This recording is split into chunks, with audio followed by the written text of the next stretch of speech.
Karon guys, magluto ta og upo with sikwa, patula pala sa Tagalog. Tapos sutanghon na may sardinas. Tingginisang lamas. Yung mga panakot ingredients. Tayo ng ating sardinas guys. Ayan na siya. Bisahin natin muna.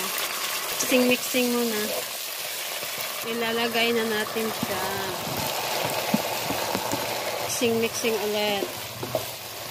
Na tayo ng asin. Kunting betchin guys. Kunti lang. Lalagay na tayo ng kunting tubig. Siya guys. Kumukulo na siya guys. Ayan.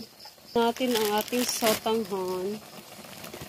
Tapos ihalo-halo na ulit. Ayan na siya.